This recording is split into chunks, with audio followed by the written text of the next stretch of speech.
Êxodo 37. A Arca da Aliança. Bezalel fez a Arca da Aliança de madeira de acácia. A arca media 1,10 m de comprimento por 66 centímetros de largura e 66 de altura. Ele a revestiu de ouro puro por dentro e por fora, e pôs em toda a volta um remate de ouro. Fez 4 argolas de ouro e as colocou nos 4 pés da arca, ficando 2 argolas de cada lado. Ele fez cabos de madeira de acácia e os revestiu de ouro. Depois enfiou os cabos nas argolas dos 2 lados da arca para que pudesse ser carregada. Bezalel fez uma tampa de ouro puro de 1,10 m de comprimento por 66 centímetros de largura. Ele fez 2 querubins de ouro batido, um para cada ponta da tampa. Ele o fez de tal modo que formavam uma só peça com a tampa. Os querubins ficavam de frente um para o outro, olhando para a tampa. As suas asas abertas cobriam a tampa. A mesa dos pães da presença de Deus. Bezalel fez uma mesa de madeira de acácia com as seguintes medidas: 88 centímetros de comprimento por 44 de largura e 66 de altura. Ele revestiu de ouro puro a mesa e colocou um remate de ouro em volta dela. Também fez em volta da mesa um friso de 4 dedos de largura e pôs um remate de ouro em volta do friso. Fez 4 argolas de ouro e as pôs nos 4 cantos, perto dos 4 pés. Perto do friso estavam as argolas por onde passavam os cabos, que eram usados para se carregar a mesa. Ele fez os cabos de madeira de acácia e os revestiu de ouro. Fez também de ouro puro as vasilhas para a mesa, isto é, os pratos, os copos, as taças e as jarras que eram usados para as ofertas de vinho. O candelabro. Bezalel fez de ouro puro batido o candelabro, a sua base e a sua haste, as flores que enfeitavam o candelabro com os seus botões e as suas pétalas, formavam uma só peça com ele. Dos seus lados saíam 6 braços, 3 de um lado e 3 do outro. Cada um dos seus braços tinha 3 flores com o formato de flor de amendoeira, com os seus botões e as suas pétalas. A haste do candelabro tinha 4 flores com o formato de flor de amendoeira, com seus botões e as suas pétalas. Havia um botão de amendoeira debaixo de cada um dos 3 pares de braços. Os botões, os braços e o candelabro formavam uma só peça de ouro puro batido. Bezalel também fez 7 lamparinas para o candelabro, as tesouras de cortar, os pavios das lamparinas e os cinzeiros eram de ouro puro. Ele usou 34 quilos de ouro puro para fazer o candelabro e todas as peças que o acompanhavam. O altar de queimar incenso. Bezalel fez um altar de madeira de acácia para queimar incenso em cima dele. O altar era quadrado, medindo 45 centímetros de comprimento por 45 de largura e tinha 90 centímetros de altura. As pontas dos 4 cantos formavam uma só peça com o altar. Bezalel revestiu de ouro puro a tampa, os 4 lados e as pontas e colocou um remate de ouro em volta do altar. Também fez 2 argolas de ouro e as colocou debaixo do remate, uma de cada lado. Por dentro das argolas passavam os cabos que eram usados para carregar o altar. Os cabos foram feitos de madeira de acácia e revestidos de ouro. O azeite de ungir e o incenso. Bezalel preparou o azeite sagrado de ungir e o incenso puro de cheiro agradável, misturado como perfume. Êxodo 38. O altar para os sacrifícios queimados. Para os sacrifícios que eram completamente queimados, Bezalel fez um altar de madeira de acácia. O tampo do altar era quadrado, medindo 2,20 metros de comprimento por 2,20 metros de largura, e o altar media 1,30 metro de altura. Bezalel fez 4 pontas para os 4 cantos do altar Essas 4 pontas formavam uma só peça com o altar, e ele o revestiu todo de bronze. Fez também todas as peças para serem usadas no altar, isto é, as vasilhas, as pás, as bacias, os garfos e os braseiros. Todas essas peças foram feitas de bronze. Ele fez uma grelha de bronze em forma de rede e a colocou debaixo da beirada do altar, de modo que a grelha chegava até a metade da altura do altar. Fez 4 argolas para os 4 cantos da grelha para enfiar nelas os cabos. Os cabos foram feitos de madeira de acácia e revestidos de bronze. Depois Bezalel enfiou os cabos nas argolas nos 2 lados do altar. O altar foi feito de madeira e era oco. A pia de bronze. Com os espelhos de bronze das mulheres que faziam serviços na entrada da tenda da presença de Deus, Bezalel fez a pia e a sua base. O pátio da tenda da presença de Deus. Para a tenda da presença de Deus, Bezalel fez um pátio cercado de cortinas de linho fino. No lado sul, as cortinas tinham 44 metros de comprimento. Elas eram sustentadas por 20 postes de bronze, com bases também de bronze.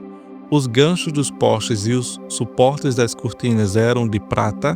Bezalel fez a mesma coisa no lado norte do pátio. O pátio tinha 22 metros de largura, portanto, dos lados oeste e leste, as cortinas tinham 22 metros de comprimento. Para sustentarem as cortinas, havia 10 postes e 10 bases. Os ganchos e os suportes eram de prata. A entrada do pátio ficava no lado leste.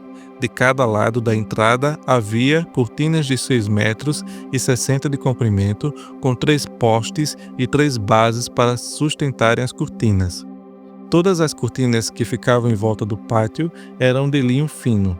As bases das colunas eram de bronze e os ganchos, os suportes e a parte de cima dos postes eram de prata. E todos os postes em volta do pátio eram unidos por suportes de prata. A cortina da entrada do pátio era de tecido feito de linho fino e de fios de lã azul, púrpura e vermelha, enfeitada com bordados. O comprimento dessa cortina era de 8,80 metros e a altura de 2,20 metros, como as cortinas do pátio. Ela era sustentada por 4 postes com bases de bronze. Os ganchos, a parte de cima dos postes e os suportes eram de prata. Todas as estacas da tenda e do pátio eram de bronze. Os metais usados na tenda da presença de Deus. A seguir vinha a lista da quantidade dos metais usados na tenda da presença de Deus, onde estavam guardadas as 2 placas de pedra, com os 10 mandamentos. Moisés mandou fazer a lista, e ela foi preparada pelos levitas, dirigidos por Itamar, filho do sacerdote Arão. Bezalel, filho de Uri e neto de Ur, da tribo de Judá, fez tudo o que o Senhor havia ordenado a Moisés. O seu ajudante foi Aholiabe, filho de Aizamaque, da tribo de Dan. Aholiabe era gravador, desenhista e tecia linho fino e fios de lã azul, púrpura e vermelha. Todo o ouro que havia sido oferecido ao Senhor para a tenda sagrada pesava 1.000 quilos, de acordo com a tabela oficial. A prata da contagem do povo pesava 3.430 quilos, de acordo com a tabela oficial. Essa quantia foi igual ao total pago por todos os homens alistados na contagem do povo, e cada homem pagava a importância exigida, pesada de acordo com a tabela oficial. Foram alistados na contagem 603.550 homens de 20 anos para cima. Foram usados 3.400 quilos de prata para fazer as 100 bases da tenda sagrada e da cortina, isto é, 34 quilos para cada base. Com os 30 quilos de prata que sobraram, Bezalel fez os cabos, os ganchos para os postes e a parte de cima dos postes. O bronze que foi oferecido a Deus dava um total de 2.425 quilos. Com isso, Bezalel fez as bases para a entrada da tenda da presença de Deus, o altar de bronze com a sua grelha, também de bronze, todos os objetos para o altar, para as bases que ficavam em volta do pátio e para a entrada do pátio, e todas as estacas para a tenda e para o pátio que ficava em volta da tenda. Provérbios 17. É melhor comer um pedaço de pão seco, tendo paz de espírito, do que ter um banquete numa casa cheia de brigas. O escravo sábio mandará no filho que envergonhou o pai e também receberá uma parte da herança. O ouro e a prata são provados pelo fogo, mas é o Senhor Deus quem mostra o que as pessoas realmente são. Os maus ouvem com atenção as coisas más, e os mentirosos gostam de ouvir mentiras. Quem caçoa do pobre insulta a Deus, que o fez. Quem se alegra com a desgraça dos outros será castigado. Assim como os avós se orgulham dos netos, os filhos se orgulham dos pais. É mais fácil um tolo dizer alguma coisa que se aproveite do que um homem de respeito dizer uma mentira. Alguns pensam que com dinheiro podem comprar qualquer pessoa. Acham que o suborno é uma coisa mágica. Quem perdoa uma ofensa mostra que tem amor, mas quem fica lembrando o assunto estraga a amizade. Quem tem juízo aprende mais com uma repreensão do que o tolo com 100 chicotadas. As pessoas revoltadas estão sempre criando problemas, por isso a morte virá para elas como um mensageiro cruel. É melhor encontrar uma ursa da qual roubaram os filhotes do que um homem sem juízo, ocupado com as suas tolices. Quem paga o bem com o mal não afastará o mal da sua casa. O começo de uma briga é como a primeira rachadura numa represa. É bom parar antes que a coisa piore. Há duas coisas que o Senhor Deus detesta: que o inocente seja condenado e que o culpado seja declarado inocente. Não adianta nada o tolo gastar dinheiro para conseguir a sabedoria, porque ele não aprende nada mesmo. O amigo ama sempre e na desgraça ele se torna um irmão. Somente um tolo aceitaria ficar como fiador do seu vizinho. As pessoas revoltadas gostam de briga, e quem vive se gabando está correndo para a desgraça. Quem vive pensando e dizendo coisas más não pode esperar nada de bom, mas só a desgraça. O pai de filhos sem juízo só tem tristezas e sofrimentos. A alegria faz bem à saúde.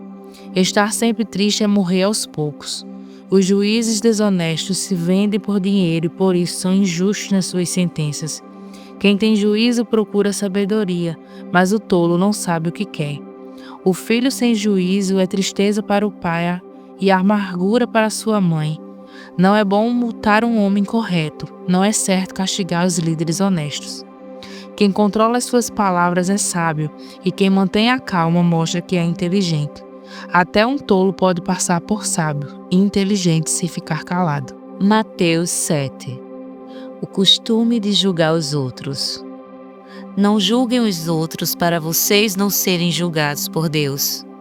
Porque Deus julgará vocês do mesmo modo que vocês julgarem os outros e usará com vocês a mesma medida que vocês usarem para medir os outros. Porque é que você vê o cisco que está no olho do seu irmão e não repara na trave de madeira que está no seu próprio olho. Como é que você pode dizer ao seu irmão: me deixe tirar esse cisco do seu olho, quando você está com a trave no seu próprio olho? Hipócrita! Tire primeiro a trave que está no seu olho, e então poderá ver bem para tirar o cisco que está no olho do seu irmão. Não deem para os cachorros o que é sagrado, pois eles se virarão contra vocês e os atacarão. Não joguem as suas pérolas para os porcos, pois eles as pisarão. A bondade de Deus. Peçam e vocês receberão. Procurem e vocês acharão. Batam e a porta será aberta para vocês. Porque todos aqueles que pedem recebem. Aqueles que procuram acham. E a porta será aberta para quem bate. Por acaso algum de vocês que é pai, será capaz de dar uma pedra a seu filho quando ele pede pão? Ou lhe dará uma cobra quando ele pede um peixe?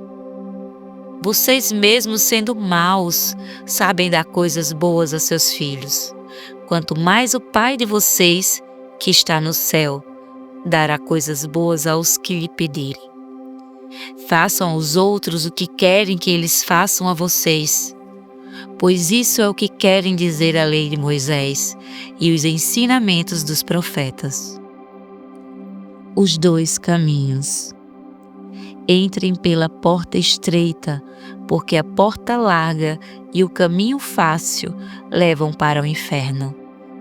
E há muitas pessoas que andam por esse caminho. A porta estreita e o caminho difícil levam para a vida, e poucas pessoas encontram esse caminho. Os falsos profetas. Cuidado com os falsos profetas. Eles chegam disfarçados de ovelhas, mas por dentro são lobos selvagens. Vocês os conhecerão pelo que eles fazem. Os espinheiros não dão uvas, e os pés de ortiga não dão figos. Assim toda árvore boa dá frutas boas, e a árvore que não presta dá frutos ruins. A árvore boa não pode dar frutas ruins, e a árvore que não presta não pode dar frutas boas. Toda árvore que não dá frutas boas é cortada e jogada no fogo. Portanto, vocês conhecerão os falsos profetas pelas coisas que eles fazem. Quem entra no reino do céu.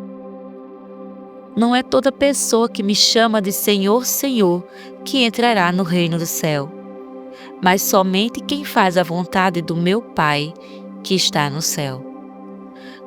Quando aquele dia chegar, muitas pessoas vão me dizer: Senhor, Senhor, pelo poder do seu nome anunciamos a mensagem de Deus, e pelo seu nome expulsamos demônios e fizemos muitos milagres. Então eu direi claramente a essas pessoas: eu nunca conheci vocês. Afastem-se de mim, vocês que só fazem o mal. Os dois alicerces. Quem ouve esses meus ensinamentos e vive de acordo com eles é como um homem sábio que construiu a sua casa na rocha. Caiu a chuva, vieram as enchentes e o vento soprou com força contra aquela casa. Porém, ela não caiu porque havia sido construída na rocha.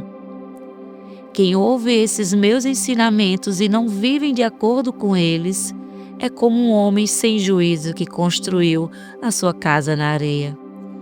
Caiu a chuva, vieram as enchentes e o vento soprou com força contra aquela casa. Ela caiu e ficou totalmente destruída. A autoridade de Jesus. Quando Jesus acabou de falar, as multidões estavam admiradas com a sua maneira de ensinar. Ele não era como os mestres da lei. Pelo contrário, ensinava com a autoridade dele mesmo.